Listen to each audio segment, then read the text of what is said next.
The morning sun felt different that Tuesday. Clara Carlos stood at her kitchen window in Santo Domingo, watching her 3 children eat breakfast. Miguel, her oldest at 12, was helping 6-year-old Sofia tie her school shoes. Little Carlos, barely 4, was more interested in building towers with his cereal than eating it. She didn't know this would be their last breakfast in the home they'd known all their lives. "Mommy, where's Papi?" Sofia asked, her small voice cutting through Clara's thoughts like a knife. Clara's throat tightened. How do you tell a 6-year-old that her father walked out in the middle of the night, that he took their savings and left only a note saying he couldn't do this anymore? Papi had to go away for work, Clara said, the lie burning her tongue. But Miguel's eyes met hers across the table. At 12, he was old enough to understand the weight of abandoned promises and empty spaces where a father should be. That afternoon, while her children napped, Clara sat on her bed holding the letter from her sister Rosa in New York. "Come to America," Rosa had written months ago. "There are jobs here, a future for the kids." Clara had laughed then. America felt as distant as the moon. Now, with $23 in her purse and a husband who had vanished like morning mist, America wasn't a dream anymore. It was the only door left open.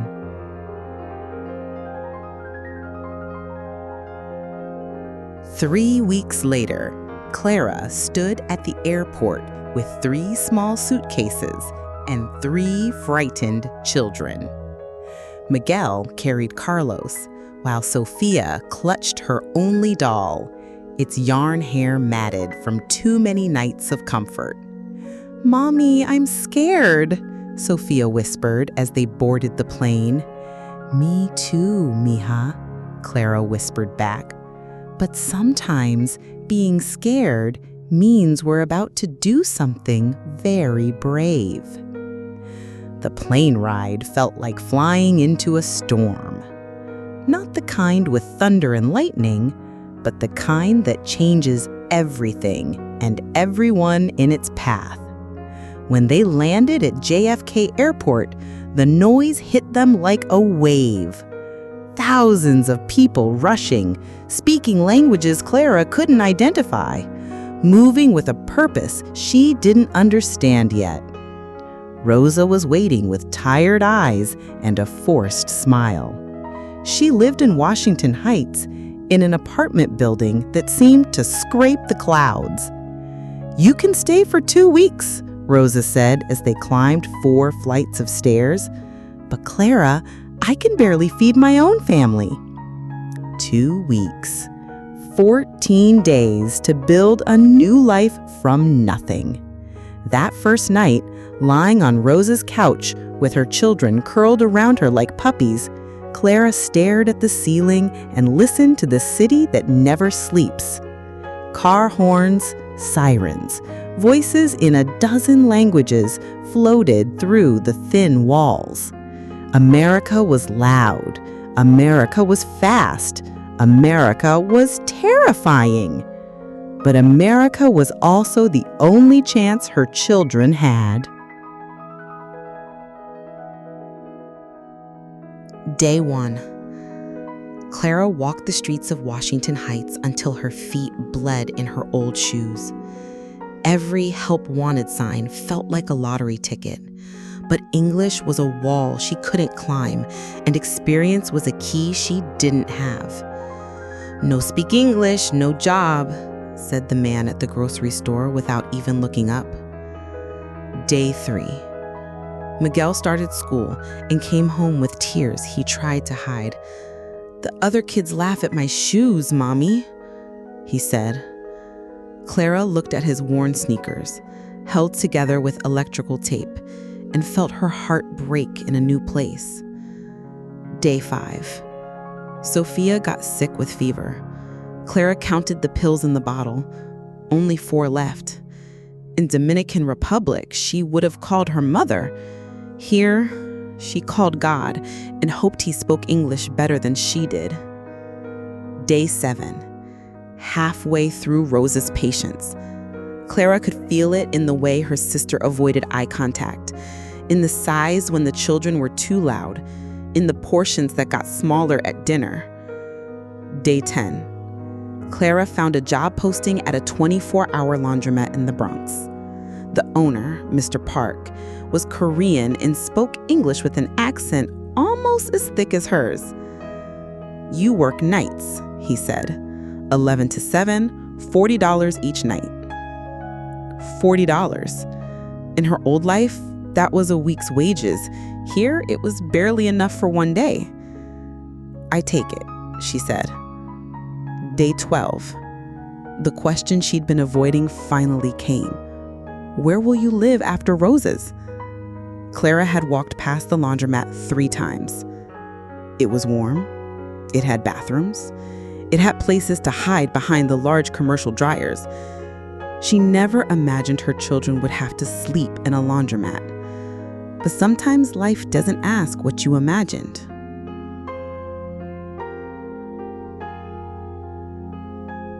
The first night, Clara's hands shook as she turned the key Mr. Park had given her. 11 p.m. felt like stepping into another world.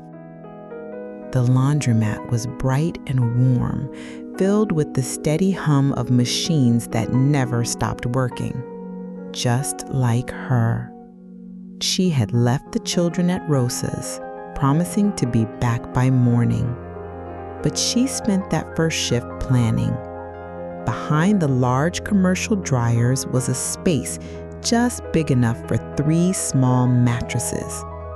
The bathroom had a sink where they could wash. There was a small office where she could keep their clothes. It wasn't a home, but it could be shelter. The second night, she brought them. "Why are we here so late, Mommy?" Carlos asked, rubbing his sleepy eyes. "This is Mommy's work," Clara said, laying out blankets behind the big dryers. "You're going to sleep here while I work, just for a little while." Miguel understood immediately. He always did. "It's like camping," he told Sophia, even though his voice cracked with the lie. Sophia curled up with her doll. Carlos fell asleep the moment his head touched the makeshift pillow. But Miguel lay awake, his young shoulders carrying weight too heavy for any 12-year-old. Clara worked through the night, sorting clothes, loading machines, folding laundry for customers who would never know her name. Every 30 minutes, she checked on her children. Every wash cycle became a prayer. Every spin cycle became a promise. "We won't live like this forever," she whispered to their sleeping forms. "Mommy will find a way." But even she didn't know how.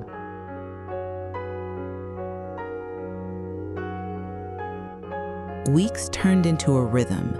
Clara learned that Tuesday nights brought college students with laundry baskets full of privilege.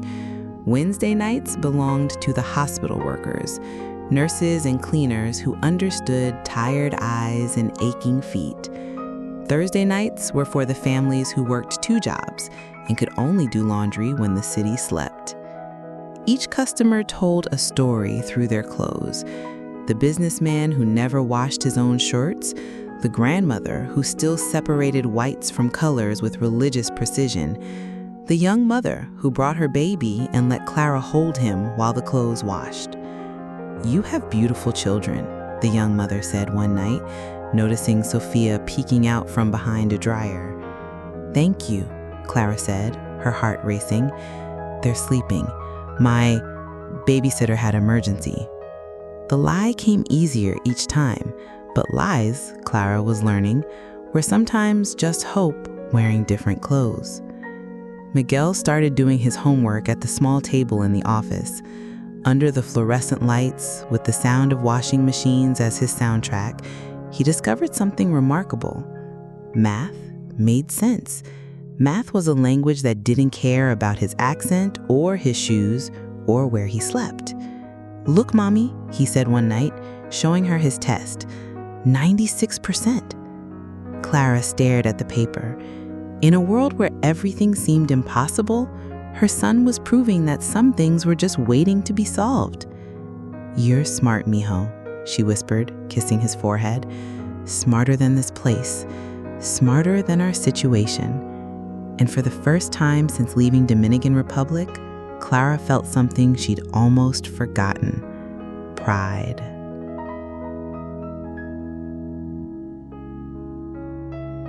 Three months into their laundromat life, Sophia started talking to the machines. "This one is grumpy," she told Clara, patting washing machine number 7. "It makes angry noises." "And this one is happy," she said about the dryer that tumbled clothes with a gentler rhythm. "It sings to me when I sleep." Clara realized her children were creating a home out of mechanical heartbeats and fluorescent stars. Carlos had named all the machines. Miguel had memorized their cycles. Sophia drew pictures of their house with washing machines instead of rooms. They weren't just surviving, they were adapting. One Thursday night, Mrs. Jacob brought her grandson, Danny, to do laundry. Danny was Miguel's age, with thick glasses and a math workbook that had seen better days. "I hate fractions," Danny complained to his grandmother in English. Miguel looked up from his own homework. "Fractions are easy," he said quietly. "They're just parts looking for their whole." Danny stared at him. "You understand fractions?" What followed was the most beautiful thing Clara had ever witnessed. Two 12-year-old boys, one Chinese American and one Dominican immigrant, huddled over math problems while their clothes tumbled in machines that didn't care about borders or languages or the color of anyone's skin. "You should enter the math competition," Danny told Miguel. "My school has one every year. Winner gets $500. $500? Clara nearly dropped the shirt she was folding.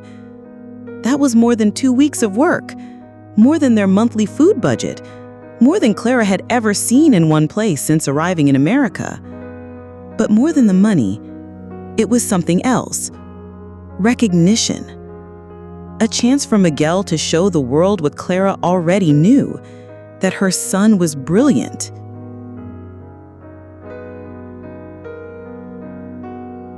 The next few weeks transformed the laundromat into something Clara had never expected: a classroom. Danny started coming every Thursday night, bringing math books and practice problems. Mrs. Jacob would sit with Clara, and in broken English mixed with gestures and numbers written on napkins, they would try to understand what their boys were doing. "You're Miguel," Mrs. Jacob said one night. "Very smart boy. Very, very smart." Clara's chest swelled with pride, but fear lived there too. Smart boys needed schools and books and opportunities she couldn't give him. Smart boys deserved better than sleeping behind dryers. Miguel threw himself into preparation like his life depended on it, because maybe it did. He solved problems while Clara worked, scribbling equations on scrap paper and checking his answers against Danny's workbook. He practiced word problems by calculating laundry loads and timing wash cycles. He turned everything in their small world into math. If machine number 3 takes 35 minutes per load and machine number 8 takes 42 minutes, how many loads can we finish in 4 hours? Clara watched her son transform numbers into possibilities, and she began to understand something powerful. Education wasn't just about schools and classrooms. Sometimes it was about a brilliant boy who refused to let circumstances define his ceiling. But the competition required things they didn't have: a school registration, a permanent address, documents that proved Miguel existed in the system. "I'll figure it out," Clara told him when she saw the worry in his eyes. She always said that, "I'll figure it out." But this time, she didn't know how.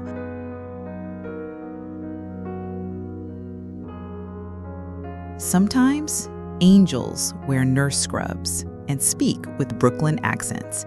Her name was Nurse Patricia Williams, and she came to the laundromat every Friday night after pulling double shifts at Bronx Community Hospital.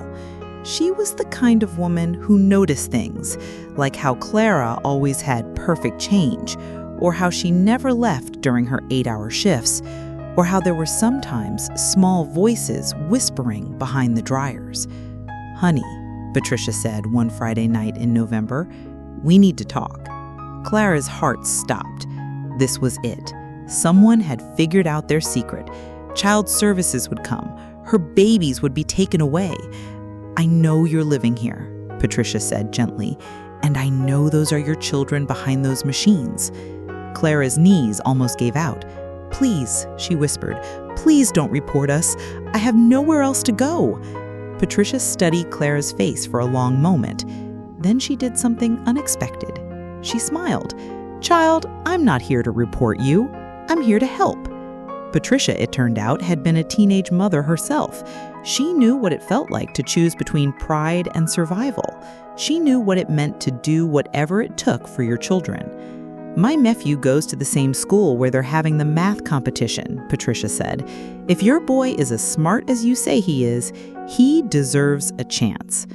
Over the next hour, Patricia hatched a plan that felt impossible and perfect at the same time. She would register Miguel using her address. She would be his guardian on paper. She would get him into the competition. "Why?" Clara asked, tears streaming down her face.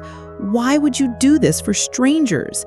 Patricia looked at Miguel, who was pretending to sleep, but clearly listening to every word. "Because sometimes we're all just one bad day away from needing somebody to believe in us," she said.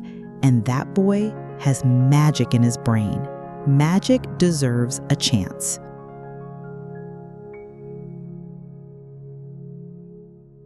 The night before the math competition, Clara couldn't work.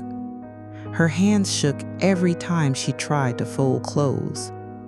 Her children sensed her nervous energy and clustered around her like small planets orbiting an anxious sun. Miguel sat at their table, reviewing problems one last time, but Clara could see his confidence wavering as the reality approached. Tomorrow, he would walk into a real school with real students who slept in real beds and ate breakfast at real tables. "What if they ask where I live?" Miguel whispered.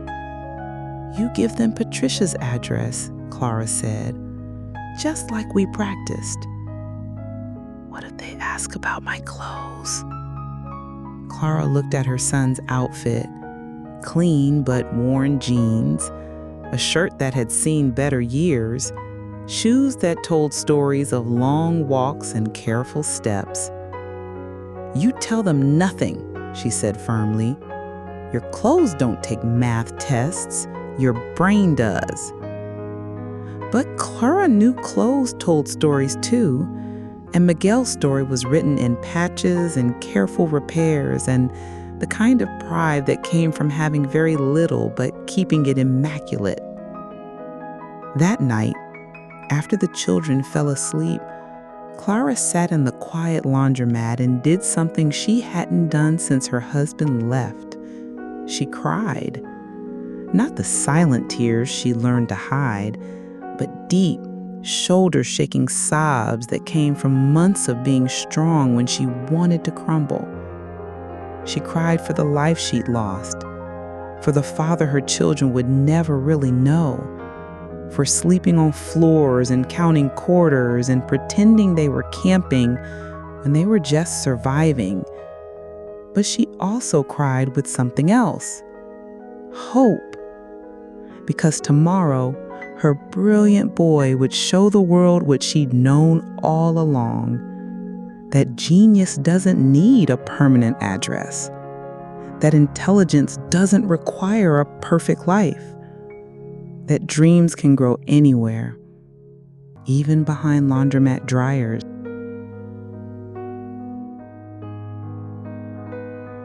Saturday morning arrived with unusual sunshine for November. Clara had been awake since 4 a.m., checking and rechecking Miguel's backpack, making sure his pencils were sharp and his calculator had batteries. Patricia arrived at 7:30 with coffee and donuts. "Big day, superstar," she told Miguel, ruffling his carefully combed hair. The school was everything Clara had imagined American education to be. Wide hallways, lockers, bulletin boards covered with student achievements.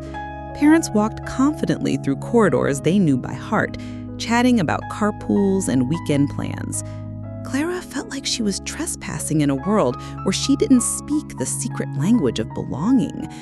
But Miguel walked those halls like he'd been waiting his whole life to be there. The competition was held in the cafeteria, with tables arranged in neat rows and numbers posted on the walls like decorations. 43 students from 12 schools. Miguel was the only one wearing secondhand shoes. He was also the only one who had learned fractions using laundry quarters and practiced algebra with washing machine cycles. "Good luck, mijo," Clara whispered, kissing his forehead. "Remember, you belong here." As the test began, Clara waited in the hallway with other parents. She listened to their conversations about tutoring programs and math camps and summer enrichment courses, opportunities that cost more than Clara made in a month. But through the cafeteria windows, she could see Miguel bent over his test paper, pencil moving steadily, face calm with concentration.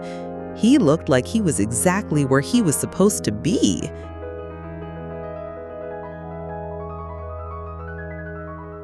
The testing took 3 hours. To Clara, it felt like 3 years.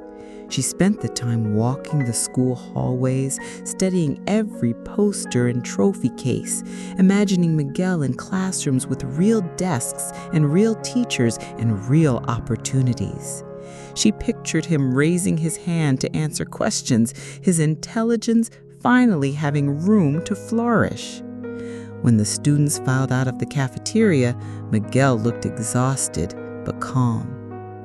"How did you do, mijo?" Clara asked. "I finished everything," he said. "Some problems were hard, but I think I did okay." Patricia drove them back to the laundromat in her old Honda, the 3 of them quiet with exhaustion and hope. Results would be announced in 1 week. 7 days to wait for their lives to change or stay the same. That night, back in their hidden world behind the dryers, Clara tucked her children into their makeshift beds. Carlos was already asleep, dreaming 4-year-old dreams. Sophia cuddled her doll and whispered secrets to the machines. But Miguel lay awake, staring at the ceiling. "Mommy," he said quietly, "what happens if I win?" Clara thought about the $500, about the recognition, about doors that might open for a boy who could solve problems that stumped grown-ups. "Then we take the next step," she said. "What if I don't win?" Clara smoothed his hair, the same gesture she'd used to comfort him since he was Carlos's age. "Then we take the next step anyway," she said, "because you're still brilliant, you're still my son, and you still proved you can compete with anyone, anywhere." But in her heart, Clara was praying to every saint she'd ever known in Spanish and broken English, asking the universe for just one miracle for the boy who had turned washing machines into classrooms and laundromat nights into possibilities.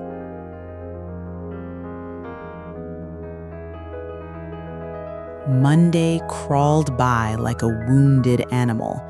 Clara found herself making mistakes at work, putting quarters in the wrong machines, forgetting to add detergent, losing count of loads. Every time the phone rang at the laundromat, her heart jumped, even though she knew results wouldn't come that way. Miguel threw himself into his regular schoolwork with unusual intensity, as if good grades on everyday tests could influence math competition results through some kind of cosmic mathematics. Tuesday brought rain that matched Clara's nervous energy. She watched water streak down the laundromat windows and remembered rainstorms in Dominican Republic, how they washed everything clean and left the world feeling possible again.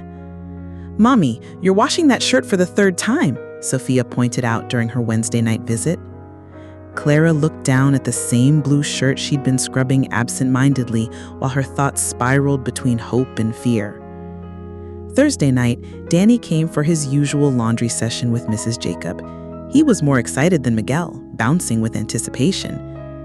"I heard Miss Rodriguez say they had to check some answers twice because someone got problems right that even she had to look up," Danny whispered conspiratorially. Clara's heart stuttered. Was that good news or bad news? Did that mean Miguel had attempted impossible problems, or that he'd solved them?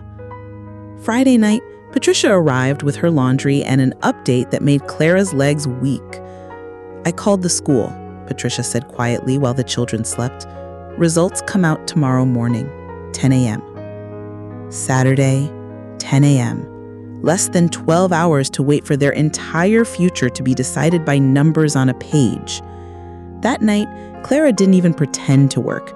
She sat with her children, all of them awake despite the late hour, talking about everything except the competition. They told stories about Dominican Republic, sang songs Clara's mother had taught her, played games with coins and buttons. They were a family, waiting for tomorrow, together in their strange home that hummed with mechanical lullabies.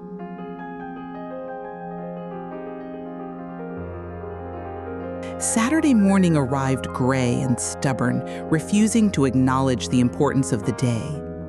Clara had been awake since 5 a.m., cleaning the same counter surface over and over, rearranging things that didn't need rearranging. At 9:30, Patricia arrived early. "Couldn't sleep either?" she asked, finding Clara pacing between the washing machines. Miguel sat at their small table, pretending to read, but clearly just turning pages. Sophia and Carlos played with their makeshift toys, sensing the electricity in the air, but not understanding its source. 9:55 a.m. The phone in the laundromat office rang. Clara's entire body went cold. But it was just Mr. Park calling about a supply delivery. 10 a.m. came and went in silence. 10:15, 10:30.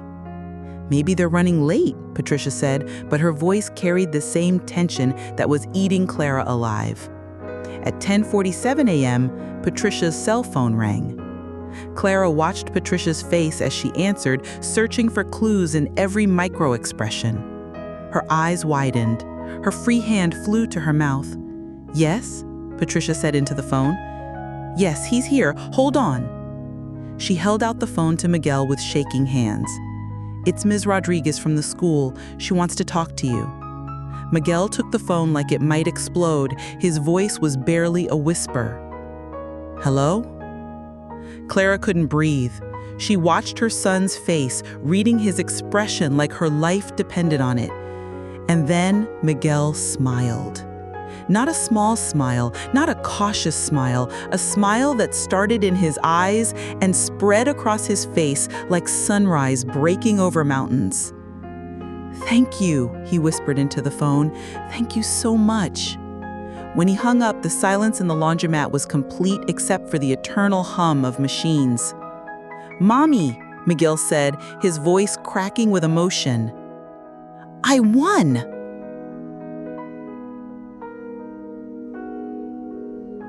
The next few minutes passed in a blur of tears and laughter and hugs that lifted Miguel off his feet. Clara cried so hard she couldn't speak. Patricia whooped so loud she scared Carlos. Sophia clapped without understanding why, but caught up in the joy that filled their strange home. "First place," Miguel kept repeating like he couldn't quite believe it himself. first place out of 43 kids. Miss Rodriguez had explained over the phone that Miguel's performance was remarkable. Not just the correct answers, but the creative methods he'd used to solve complex problems. Solutions that showed mathematical intuition that impressed the judging panel. "When can we collect the prize?" Patricia asked, ever practical even in celebration. "Monday morning," Miguel said. "At the school, there's going to be a ceremony." $500. Clara tried to imagine that much money in one place. It was more than 3 weeks of laundromat wages. It was new shoes for all 3 children. It was a security deposit on a real apartment. It was proof that intelligence could triumph over circumstance. But more than the money, it was recognition. Official, documented proof that Miguel Carlos was brilliant. A trophy that would never fade, never wear out, never disappear in the night like promises sometimes did. That night, after Patricia left and the children finally fell asleep from emotional exhaustion, Clara sat alone in the quiet laundromat and let herself imagine. An apartment with separate bedrooms, Miguel in advanced classes at a good school, Sophia learning to read in a place with proper lighting, Carlos playing with real toys instead of bottle caps and empty detergent containers. She imagined calling her mother in Dominican Republic with good news for once. "Miguel won a math competition," she would say. "He's going to university someday." University. The word felt impossible and perfect in her mouth. For the first time since arriving in America, Clara fell asleep with dreams instead of worries.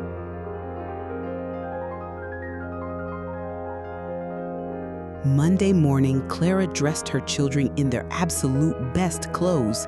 She'd spent Sunday night washing and pressing everything until it was perfect. Miguel wore a white shirt that had once belonged to a customer who never returned for it, clean and pressed until it looked almost new. The award ceremony was held in the school's auditorium, with parents filling rows of seats and filling the air with proud chatter.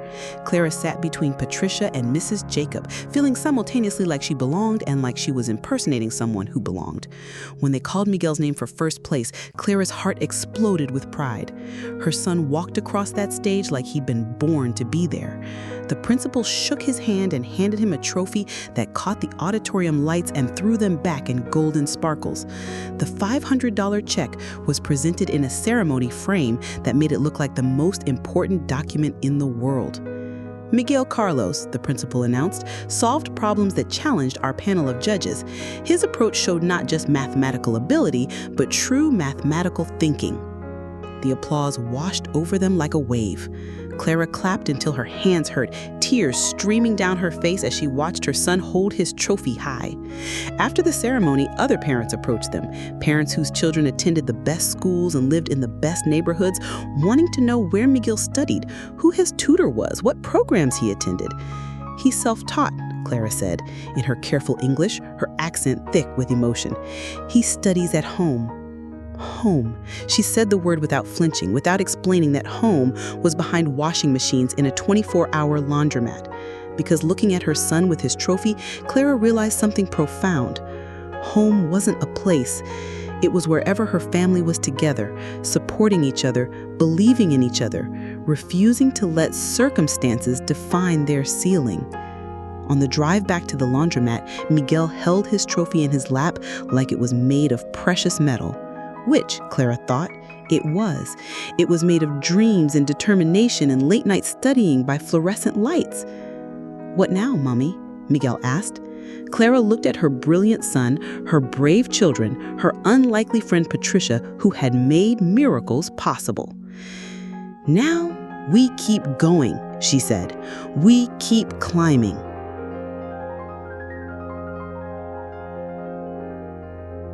The $500 changed everything and nothing at once. Everything, because it meant Clara could put a deposit on a small studio apartment in Washington Heights. Nothing, because they were still the same family, still fighting the same battles, still building dreams $1 at a time. But Miguel's trophies sat on their new windowsill like a promise. And promises, Clara had learned, were different from hopes. Promises had weight. Promises had witnesses. The apartment was tiny, one room with a bathroom and a kitchenette that barely fit a small refrigerator. But it had windows that let in real sunlight and a door that locked from the inside and belonged only to them. The first night in their new home, the children couldn't sleep. It was too quiet without the washing machine's lullabies. "I missed the laundromat a little," Sophia admitted. "Me too," said Carlos. Clara understood. The laundromat had been their cocoon, the place where they transformed from refugees to survivors to dreamers. But butterflies couldn't stay in cocoons forever. Miguel started at a new school, one with advanced math programs and teachers who understood that brilliance sometimes came in packages that didn't fit standard expectations. His first report card brought home straight A's and a note from his algebra teacher. Miguel shows exceptional mathematical intuition. Has he considered participating in the state math competition?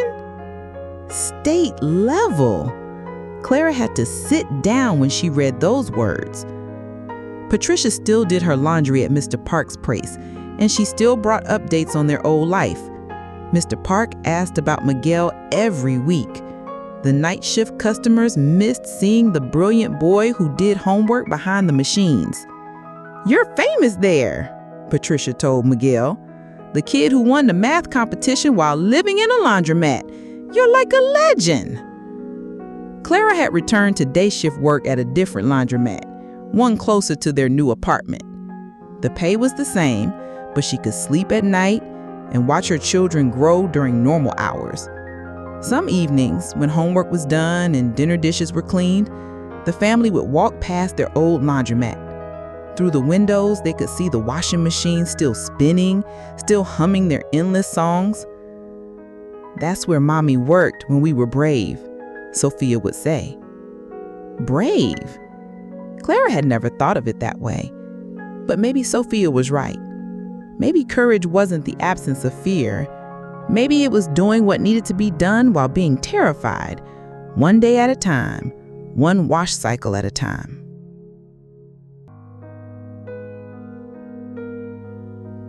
Years later, Clara stood in a graduation auditorium that was much grander than the one where Miguel had won his first trophy. This time, she wore a dress Patricia had helped her pick out. Nothing fancy, but clean and pressed and dignified. Miguel had won the state math competition. State level. Clara still had to remind herself it was real. The scholarship offer came from 3 different universities, full rides, dorms and meal plans and textbooks and everything a brilliant boy would need to become whatever he dreamed of becoming. "I want to study engineering," Miguel told the reporter who came to interview their family. "I want to build things that help people." The reporter asked about his inspiration, expecting to hear about famous mathematicians or innovative teachers. "My mother," Miguel said without hesitation. "She taught me that every problem has a solution. You just have to be willing to work until you find it." Clara dabbed her eyes with the tissue Patricia handed her. That evening, they had dinner at a real restaurant for the first time since arriving in America. Nothing fancy, just a family diner with vinyl booths and laminated menus. But to Clara, it felt like dining with royalty. "Remember when we used to count quarters for food?" Sophia said, now 9 and wise beyond her years. "I remember everything," Clara said. "Every quarter, every wash cycle, every night you were brave enough to sleep behind those machines." "Will you tell our story someday?" Carlos asked. He was 7 now, tall for his age and full of questions about everything. Clara looked at her 3 children, Miguel preparing for university, Sophia reading above grade level, Carlos showing the same mathematical curiosity that had changed their lives. "Our story isn't finished yet," she said. "This is just the beginning." After dinner, they drove past the old laundromat one more time. Clara parked across the street and watched the familiar rhythm of late-night customers loading machines, sorting clothes, folding dreams into neat piles. A young mother with 2 small children entered the laundromat, her posture showing the weight of exhaustion and determination that Clara remembered in her bones. "Wait here," Clara told her family. She crossed the street and entered the world of fluorescent lights and mechanical symphonies that once been home. "Excuse me," she said to the young mother. "Do you need any help?" The woman looked up, tired eyes, worried expression, the universal look of someone trying to do the impossible with nothing. "I'm fine," the woman said automatically, the lie that all struggling mothers tell. Clara smiled and began helping fold the woman's laundry. "Sometimes we all need help," Clara said gently. "And sometimes help comes from people who understand exactly where we are." They worked in comfortable silence, 2 mothers in a laundromat, sharing the burden of making clean starts from whatever life had given them. When the clothes were folded and loaded into bags, Clara pressed a $20 bill into the woman's hand.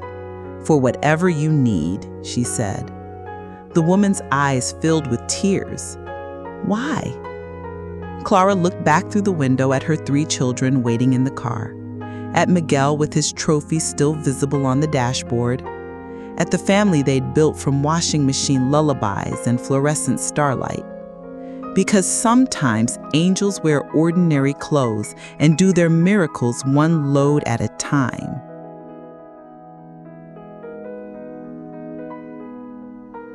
"5 years later, Clara stood in another auditorium, this one filled with college graduates in caps and gowns. But this time, she wasn't in the audience. She was on the stage. "Ladies and gentlemen," the announcer said, "please welcome our keynote speaker, Clara Carlos, founder of the Laundromat Dreams Foundation." The foundation had started small, just Clara helping families she met during her work, offering small loans and encouragement to parents trying to build better lives for their children. But word spread, and donations followed, and suddenly Clara found herself running an organization that helped immigrant families access education, housing assistance, and opportunity. "Dreams don't require perfect circumstances," Clara told the graduating class. "Dreams require perfect determination." She looked out at the sea of faces, young people from every background imaginable, all ready to change the world in their own ways. "I once lived in a laundromat with my 3 children," she continued. "We slept behind washing machines and did homework by fluorescent lights. But in that laundromat, my son discovered he was brilliant at mathematics. In that laundromat, we learned that family isn't about where you sleep, it's about who you choose to become together." The applause was thunderous, but Clara was looking at one face in particular in the front row. Miguel, now Dr. Miguel Carlos, PhD in engineering, sat with his wife and their baby daughter.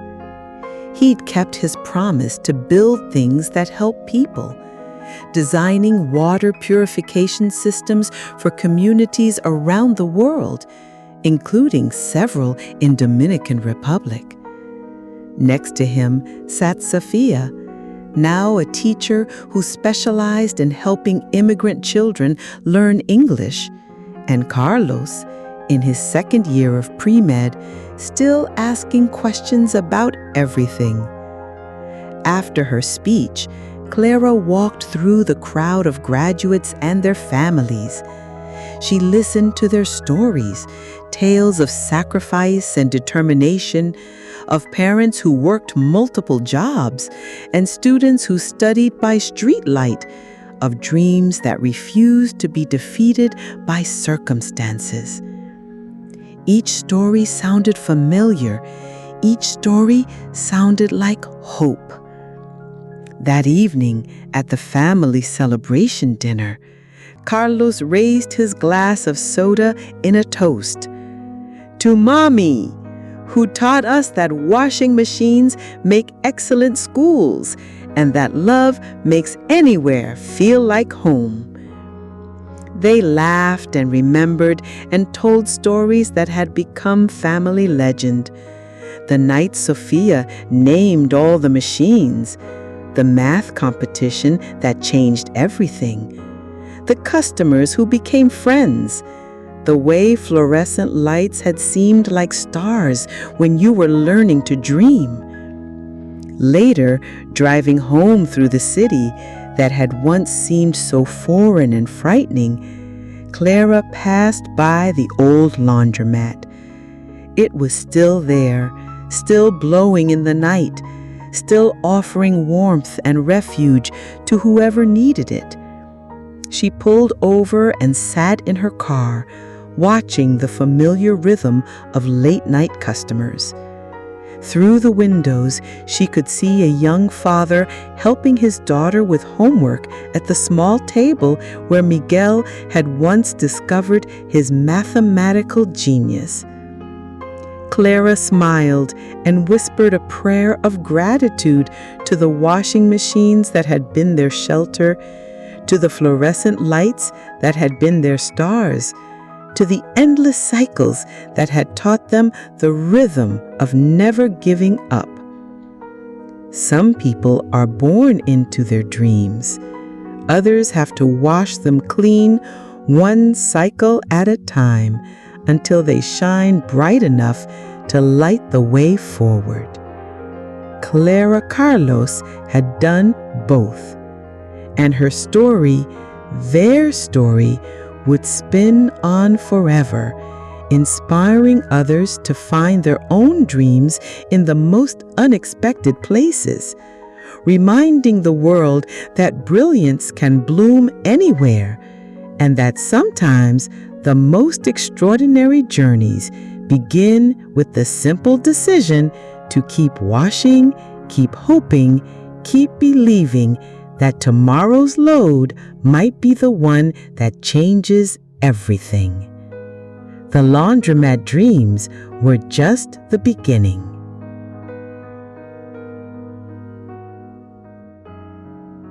"20 years after that first desperate night in a foreign laundromat, Clara's granddaughter discovered something interesting in her elementary school math book. "Abuela Clara," little Elena said, "there's a story about you in here."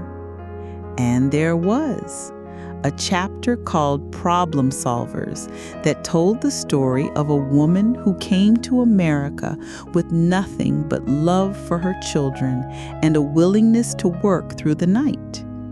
The story ended with her son winning math competitions and becoming an engineer, her daughter becoming a teacher, her youngest son becoming a doctor. But Clara knew the real story was bigger than any textbook could hold. The real story lived in the Laundromat Dreams Foundation, which had helped over 10,000 families find their footing in America. The real story lived in Miguel's water purification systems, bringing clean water to villages around the world.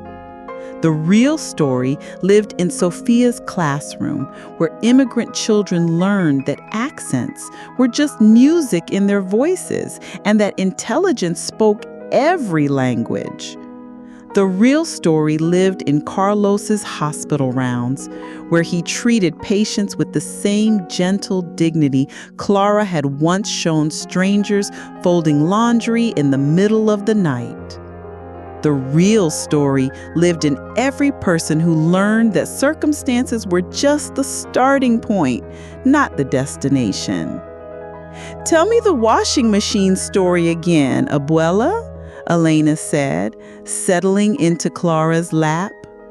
Clara smiled and began the tale that had become family legend, neighborhood inspiration, and textbook lesson. "Once upon a time," she said, "there was a woman who discovered that dreams don't need perfect places to grow. They just need perfect love to nurture them." And in laundromats across the city, across the country, across the world, other families were writing the next chapters of their own impossible stories, one wash cycle at a time. The dreams never stopped spinning.